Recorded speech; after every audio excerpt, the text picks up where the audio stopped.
Sir ఇప్పుడు ఇప్పుడు మనం 'పుష్ప' గురించి వచ్చినట్లయితే 'పుష్ప' టాపిక్ ఎప్పుడైతే ఆంధ్ర రాష్ట్రంలో ఒక జీవో అనేది తీసుకొచ్చారో అండ్ ఏదైతే రైట్స్ అనేది హైక్ చేయడానికి.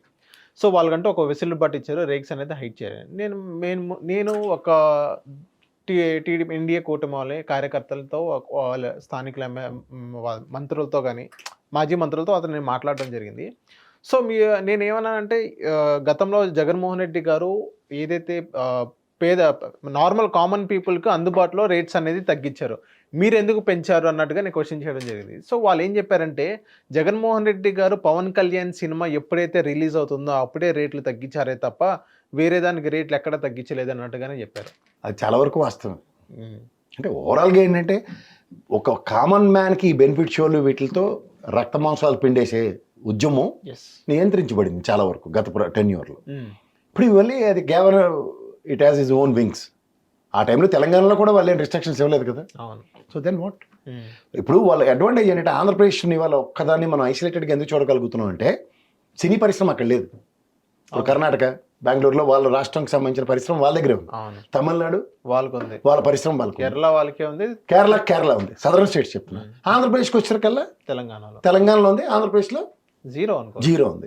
సో అప్పుడు ఏమవుతుంది, ఆంధ్రప్రదేశ్ ప్రభుత్వం నుంచి ఏమాత్రం ఫుడ్ డౌన్ చేసినా ఇక్కడ వీళ్ళకి కుషన్ జోన్లోను బఫర్ జోన్లోనూ ఉన్నారు. ఆనాడు మానేడు రామారావు గారు, నాగేశ్వరరావు గారు, ఎస్వి రంగారావు గారు గొప్ప వాళ్ళందరూ కాడెత్తుకోబట్టి పరిశ్రమ తరలి రాగలిగింది మన తెలుగు పరిశ్రమ. ఇవాళ ఆ పరిస్థితి లేదు. మీరు గమనించండి, 10 ఏళ్ళు అయింది. వీళ్ళు నేను కబుర్లు చెప్తారు సినిమా వాళ్ళు. ఆంధ్రప్రదేశ్ రాష్ట్రం మీద కన్సర్న్ చూపించమనండి. మళ్ళీ ఏమైనా ఒక చిన్న నాయకుడు సినిమా ఏదైనా తీశారనుకోండి, ఒక నాయకుడు సినిమా ఏదైనా దేశ నాయకుడు వీళ్ళకి మాత్రం సబ్సిడీ రేట్లు కావాలి, ఎగ్జామ్షన్స్ కావాలి, ట్యాక్స్ ఎవాల్యుయేషన్స్ కావాలి.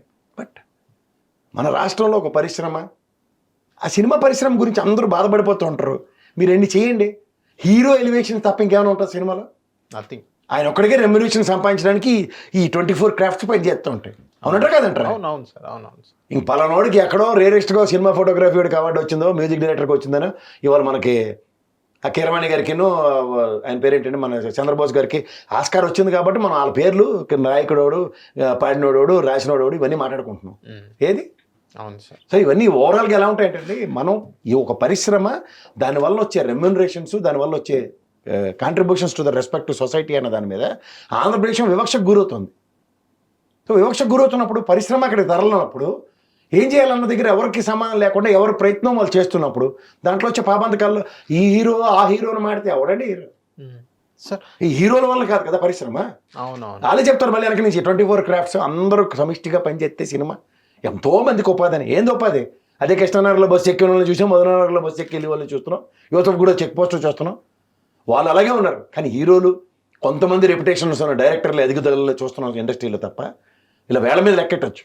అవును. మిగిలిన వాళ్ళందరూ ఎక్కడ ఎవరు అంతంత ఇదైపోయారు, ఫ్లరిష్ అయిపోయారని చెప్పండి. ఒక ఇదే సెగ్మెంట్ ఏదైనా మీరు మ్యానుఫ్యాక్చరింగ్ యూనిట్ పెట్టండి, లేకపోతే ఐటీ సెగ్మెంట్ పెట్టండి, స్పాన్ ఆఫ్ నో టైం ఒక స్థిర ఆస్తి సంపాదించుకునేంత సామర్థ్యాలు ఒక్కొక్కటి దగ్గర ఉంటున్నాయి.